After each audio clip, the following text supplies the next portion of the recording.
제가 오늘 얘기할 주제는 이제 OIDC인데 공교롭게도 정말 공교롭다고밖에 말할 수 없는데 이 전 시간에도 이스티오의 인증 인가를 시스템을 다뤘고 그 전에도 이제 지나가듯이 스프링 시큐리티를 다뤄가지고 굉장히 난처한 참이에요. 이게 분명히 진수님이 두 번째 진수 그 이스티오 설명하신 진수님이 분명히 처음 보여주신 자료에는 코그니토가 없었거든요.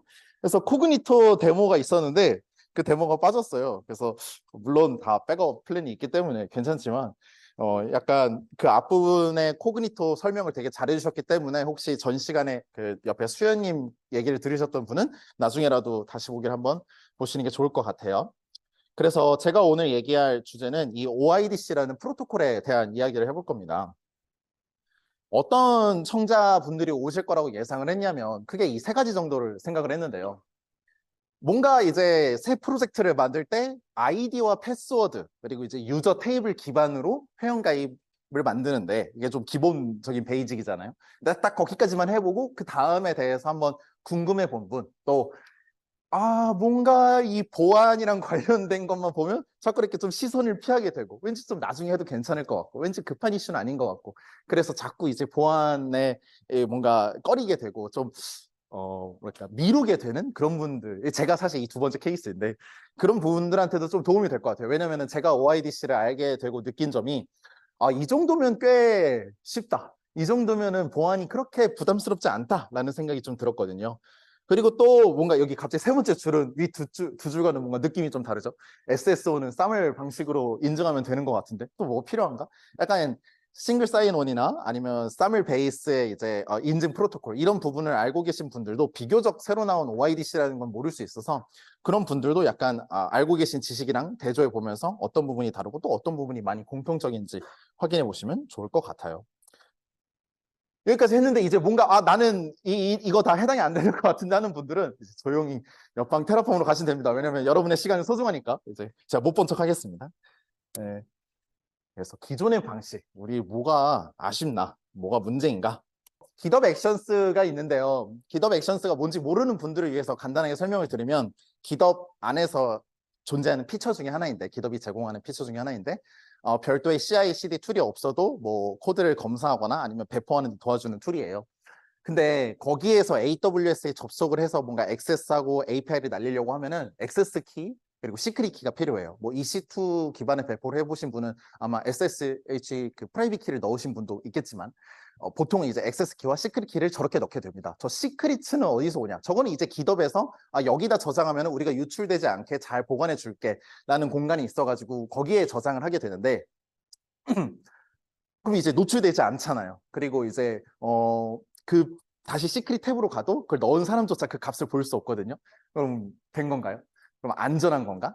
그렇게 얘기를 했을 때 우리가 그렇지 않다라고 말을 할 수 있다는 거예요. 왜냐면은 키라는 것은 계속 주기적으로 바꿔줘야 되는데 액세스 키를 매번 들어가서 바꾸는 게 좀 고통스럽죠. 물론 그 과정을 자동으로 해주는 테라폼 프로바이더들도 있지만 그것 또한 누군가는 계속 돌려야 되고 그 자체로 별로 유쾌한 일은 아닌 것 같아요. 또 액세스 키를 넣으면 더 이상 그 액세스 키가 어떤 권한을 가지고 있는지를 추적하기가 힘들어요. 왜냐하면 AWS에서는 IAM 롤 유저마다 이제 액세스 키를 만들어 주는데 그걸 여기 이 깃업에 넣는 순간 볼 수가 없으니까 어떤 키가 들어갔는지 찾기가 힘들어진단 말이죠. 네, 그리고 마지막으로 이제 어떻게 보면은 AWS에도 키가 적혀 있고 지금 깃허브에도 그 키가 똑같이 복붙해서 적혀 있는데 이렇게 두 번 있어야 되나? 같은 정보가 두 군데 있어야 되나? 그렇게 해야만 하는 게 아닌 건가? 깃허브에서 쓸 건데 당연히 깃허브에 저장해야 되는 게 아닌가? 그게 아니라는 부분을 이제 얘기를 하려고 하는 겁니다. OIDC는 그렇지 않은 방법으로도 구현이 가능하다는 거. 그래서 이제 다시 슬라이드로 넘어와서 이제 두 번째 케이스를 예로 들면은 사내 서비스가 점점 인증해야 되는 것들이 많아질 수 있어요. 뭐 처음에 이제 뭔가 조그만 3명짜리 스타트업에서 시작을 하면은 엔드 유저를 위한 애플리케이션 하나만 있으면 되겠죠. 근데 이제 어느 순간 어드민 페이지가 필요합니다. 기획자분들께서 어드민 페이지를 굉장히 좋아하기 때문이죠. 뭔가를 수정하고 싶어 합니다. 거기 회사가 점점 잘 된다. 뭔가 분석을 해야 된다. 데이터 아날리틱스를 위한 페이지가 또 필요하죠. 심한 경우는 어드민 페이지가 두세 개씩 나오는 경우도 많습니다. 정말 큰 회사들은 그런 경우가 허다하죠. 그렇기 때문에 그 모든 것에 대해서 그럼 하나의 탭을 볼 것이냐, 아니면 각자 아이디와 패스워드 기반으로 회원가입을 만들 것이냐, 이런 것들이 너무 고통스럽단 말이에요. 만드는 사람도 고통스럽습니다. 그거를 똑같이 만들면 좋겠지만 조금씩 구현이 변하고 언어마다 혹은 누가 만들었냐에 따라 숙련자이냐 아니냐에 따라 구현이 달라지고 특이한 케이스가 생기고 점점 각 앱마다의 뭔가 알 수 없는 그거는 사실라고 설명하는 신기한 기능들이 튀어나오게 된단 말이죠. 그 쓰는 사람은 더 고통스럽죠. 아이디랑 패스워드는 주기적으로 교체를 하래요. 90일마다. 우리는 그걸 계속 안 보고 3개월 뒤에 다시 묻기를 누른단 말이에요. 그런 페이지가 내 회사 안에서도 그런 게 부지기수로 나오면 고통스러울 수밖에 없어요. 그래서 더 확장성 있으면서도 스케일업을 하면서도 일관되게 또 구현할 수 있고 또 일관되게 사용할 수 있는 그런 기능이 우리한테 필요합니다. 그래서 이제 그 부분을 이제 해소를 해주는 것이 OIDC라고 얘기를 해볼 수 있을 것 같아요. OIDC에 대한 얘기를 쭉 할 텐데 한마디로 오픈 아이디 커넥트라는 프로토콜인데 OIDC는 한마디로 Authentication Layer on OAuth2입니다. 오른쪽 아래 그림에 보이듯이 HTTP 그리고 JSON 기반으로 하는데 그 위에 OAuth가 있어요. OAuth 위에 살짝 레이어를 얹은 것이 이제 OIDC 프로토콜이라고 말할 수 있습니다. 근데 이제 뭔가 소셜 로그인을 구현해 보셨거나 아니면 카카오톡, 네이버 로그인 같은 그런 것들을 뭔가 접해본 분들은 이 대목에서 OAuth라는 글씨가 좀 친숙할 수 있어요. OAuth와 액세스 토큰이라는 게 있었던 것 같고 그걸로 내가 로그인을 분명히 만들었던 것 같은데 근데 이제 그게 안티 패턴입니다. 왜냐하면은 OAuth 프로토콜로 우리가 알 수 있는 것은 이 유저가 로그인을 했고 로그인을 받은 뒤에 나한테 액세스 토큰을 줬으니까 이 액세스 토큰이 이 사람 것이겠거니 하는 전제가 깔려 있단 말이죠. 액세스 토큰이 누구의 것인지 그 토큰이 설명을 못해요. 그래서 OAuth 프로토콜은 인가이지만 인증은 아니다. 인가. 어떤 권한을 줄 수 있는지에 대해서 말을 하나 어떤 권한이 있는지에 대해서 말을 해주나 인증. 근데 그게 누구의 권한인데에 대해서는 얘기를 못한다는 겁니다. 그래서 OIDC의 여러 가지 특징들이 있는데 저 1번 아이디 토큰은 OIDC의 특징이고 그 밑에 나머지들은 다 OAuth의 특징이에요. 그만큼 OAuth를 베이스로 했고 또 OAuth에 많이 의존하고 있는 그런 친구입니다. 딱 인증이 부족하기 때문에 그거를 위해서 한 칸 추가했다고 보시면 될 것 같고요. 아이디 토큰이라는 것은 이제 여기서도 이제 JWT 포맷으로 이제 날라오는 어떻게 보면 바디값인데 그 바디값 안에 이 유저의 간단한 정보, 뭐 이메일이라든지 이름이라든지 그리고 이메일인지, 네, 그럼 되게 간단한 정보들과 함께 이 유저가 누구인지에 대한 설명이 같이 옵니다. 그러니까 이름, 이메일, 뭐 주소, 간단한 주소 그 정도가 같이 날라오는 거죠. 그리고 JWT 토큰을 처음 들어보신 분도 있겠지만 그런 분들을 위해서 설명을 하자면 JWT 토큰은 누구나 그 값을 볼 수 있는데 값을 바꾸면은 알아챌 수가 있습니다.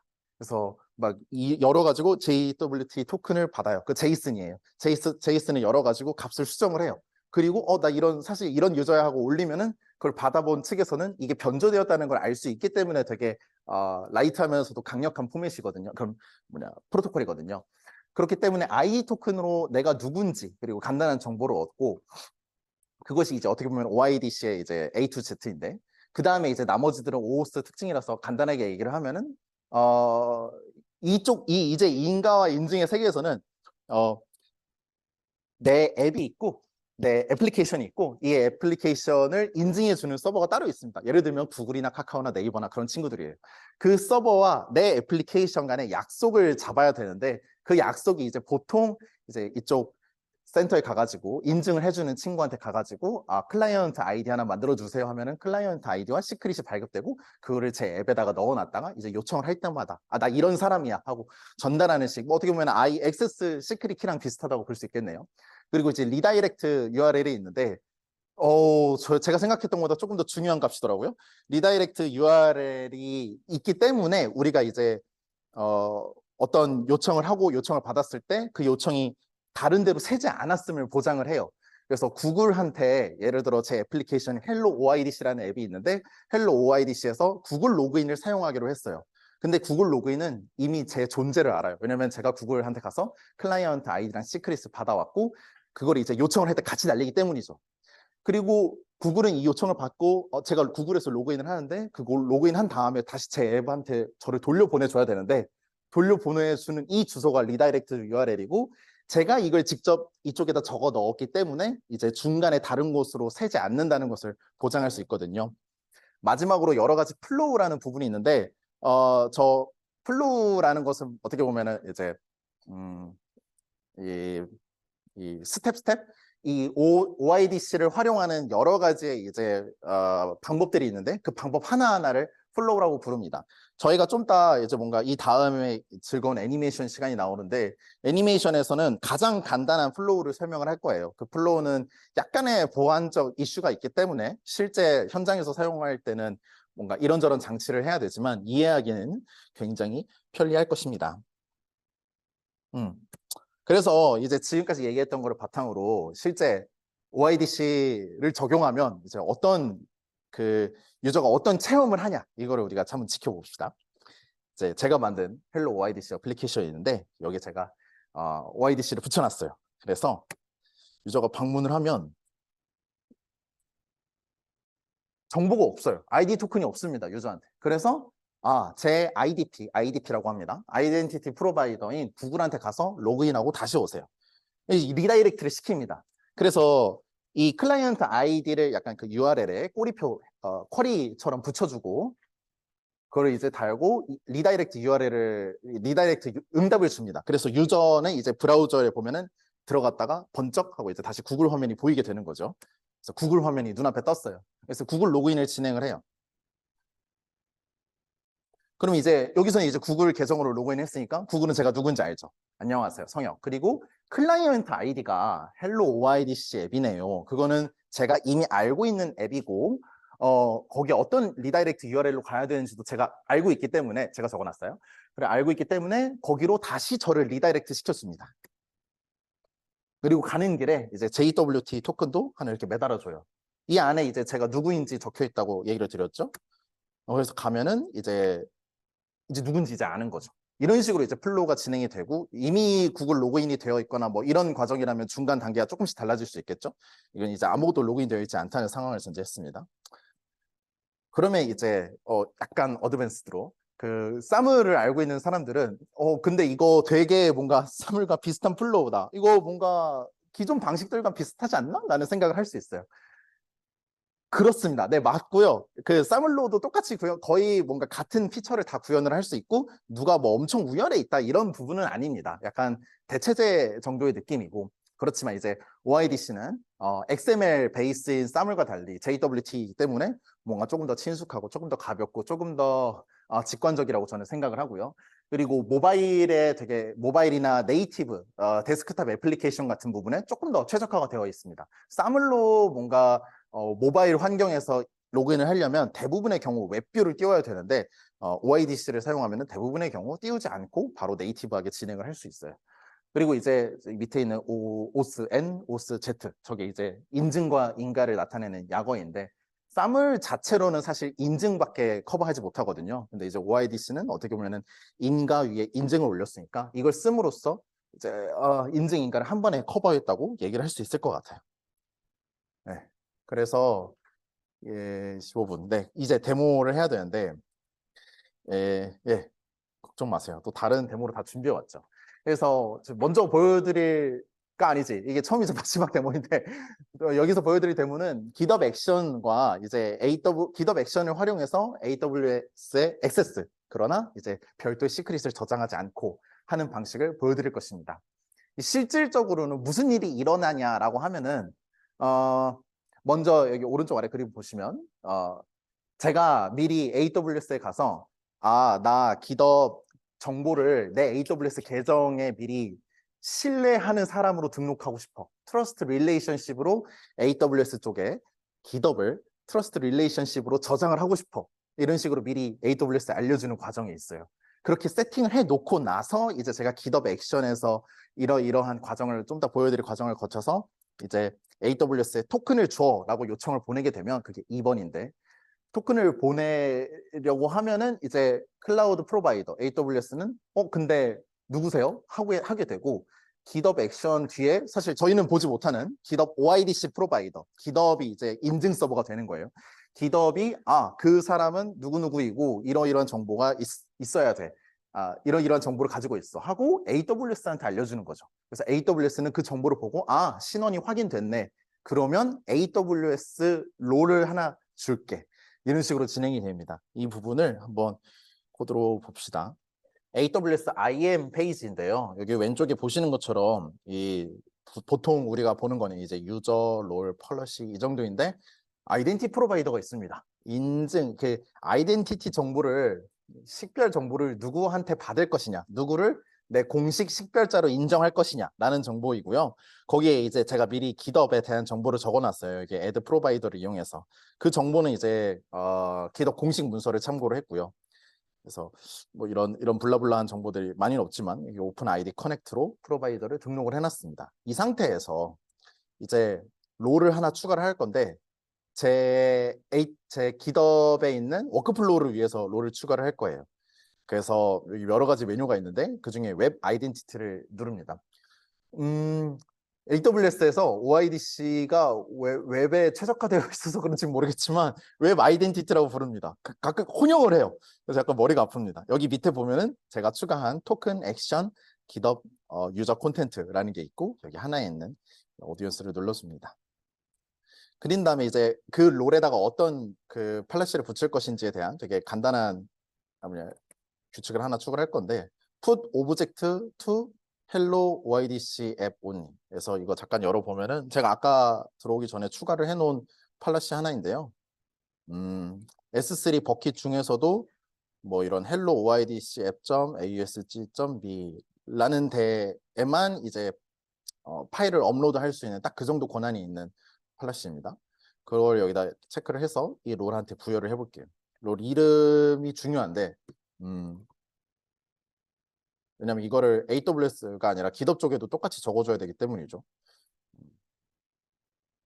적당히 적겠습니다. GitHub 액션 롤이라고 적고 create 롤. 이제 그러면은 이런 이름의 롤이 생겼죠? 근데 이거를 이제 제가 코드 쪽에서 한번 적용을 해볼 겁니다. 잠깐 만들어 놓은 화면이 있는데 이 화면을 실제로 S3에서 서빙이 되고 있기 때문에 S3에 가서 볼 수 있을 텐데 잠시만요. S3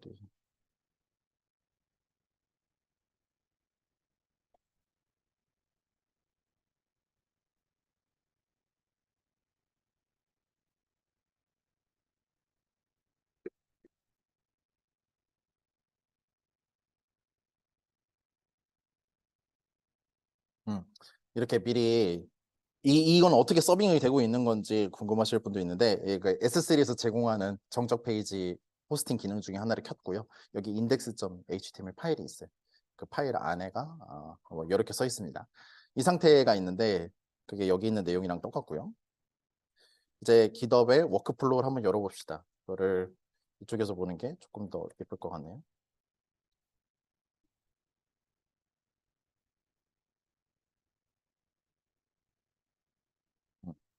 이 워크플로우는 메인 브랜치에 뭐가 올라오거나 혹은 수동으로 실행을 할 수 있는 워크플로우인데 어, 현재 이 레포지토리에 있는 파일이 아니지 index.html을 index.html 저 버킷에다가 업로드하는 게 이제 최종 목표예요. 여기가 이제 최종 목표예요. 그걸 위해서 이제 1단계로 체크아웃을 하고 이 레포에다가 체크아웃을 하고 그 다음에 이제 OIDC를 사용을 해서 AWS에 뭔가 액션을 가할 수 있는 토큰을 받아오는 작업이 있는데 그 부분이 이제 원래는 이 자리에 이제 사실은 AWS하고 이제 베리어블에다가 여기 예를 들면 액세스 키는 이제 시크릿 액세스 뭐 이런 식으로 적어야 되는데 그렇게 하지 않는다는 거죠. 어떤 롤을 쓰고 싶은지 제가 여기다 적고요. 롤 아까 제가 만든 롤이 있죠. 그 롤을 여기다 적고 이건 이제 제 계정이고 그 계정에 이 롤을 쓰고 싶다. 이 롤이라 하면 아까 만들어 놓은 그 롤을 내가 쓰고 싶다라고 선언을 하는 거죠. 그러면 끝나요. 그러면 이제 요청이 끝나는데 이걸 한번 바꾸지 않고 제가 지금 값을 바꿨잖아요. 바꾸지 않고 한번 그대로 한번 실행을 해볼게요. 무슨 일이 일어나는지.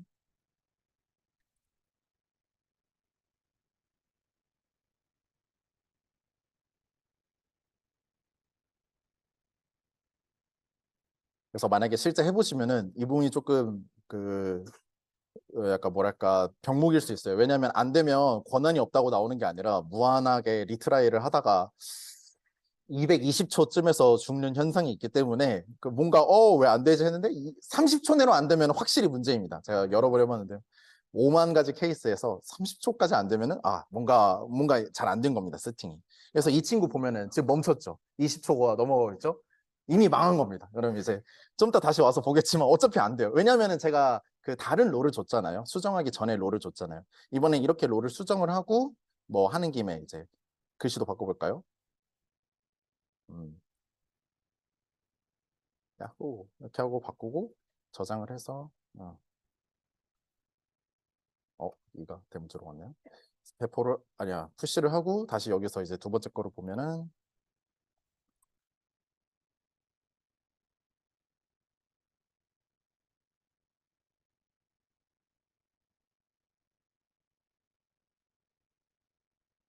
그럼 뭔가 스륵스륵 갑자기 되죠. 갑자기 다 됐어요. 뭔가 다 됐고 여기 가서 보면은 OIC 앞에 됐다 잘 됐다 이렇게 해서 이제 근데 저는 이 레포지토리에 시크릿에다가 아무 값도 넣어주지 않았거든요. 그냥 어떤 롤을 쓰고 싶다라고 선언까지만 했고 그거에 대한 아무것도 여기다 기업에다 정보를 주지 않았어요. 그럼으로써 사실 많은 것이 달라졌는데 단지 여기 있던 정보를 IAM 쪽에다 저장했다가 아니라 이제 가시성도 높아지고 교체하기도 쉽고 그리고 저는 되게 기본적인 룰만 세팅을 했지만 실질적으로는 어느 레포에까지 이런 롤투 어슘을 허용을 할지 또 어떤 상황, 어떤 브랜치에서 올려야만 이 롤을 쓸 수 있는지 그런 조건을 되게 세부적으로 디테일하게 잡을 수 있어요. 그렇기 때문에 뭔가 좀 더 중앙에서 컨트롤하기 좋아졌다라고 얘기를 할 수 있을 것 같습니다. 여러분이 만약에 레포가 50개, 100개가 넘어가면은 일일이 시크릿을 넣거나 그 시크릿을 넣어주는 테라폼을 짜거나 뭐 여러 가지 방법이 있지만 저는 이 방법이 가장 우아한 해결책이 아닌가 하는 생각이 있고요.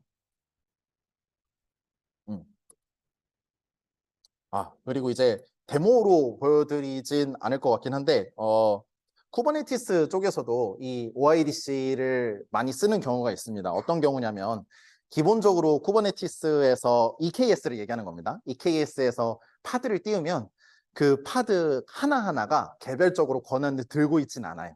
모든 파드가 어떻게 보면 그 파드들이 올라가 있는 거대한 EC2의 롤을 그대로 사용을 해서 되게 세밀하게 권한 컨트롤이 안 된다라는 부분이 있는데 그 부분도 이제 EKS를 OIDC 아이덴티티 프로바이더로 지정을 하고 파드 하나하나마다 어떻게 보면은 어떤 권한을 쓸지를 다 지정을 할 수도 있습니다. 그런 식으로 풀 수도 있기 때문에 이 OIDC는 우리가 날로 직접 이렇게 뭔가 하나하나 구현하는 경우는 좀 드물 수 있어도 생각보다 여기저기 되게 지근거리에 놓여져 있다라는 부분을 얘기를 하고 싶고요. 그래서 정리하자면 이제 OIDC는 다른 인증 방식들에 비해서 좀 더 안전하고 또 확장성 있고 쉽습니다. 편리합니다. 그 특징적으로는 이제 애플리케이션과 인증 서비스 사이의 신뢰, 트러스트를 가지고 가는 것이 좀 특징적인 부분이고 간단한 프로필 정보가 포함된 JWT 포맷의 ID 토큰이 되게 중요한 컴포넌트 중 하나고 그리고 웹 아닌 그러니까 PC 웹이 아닌 환경에서도 원활하게 지원한다는 점에서 아주 매력적인 프로토콜 또 배워볼 만한 프로토콜이라고 얘기해 볼 수 있을 것 같아요. 여기까지 해서 발표 마치겠습니다.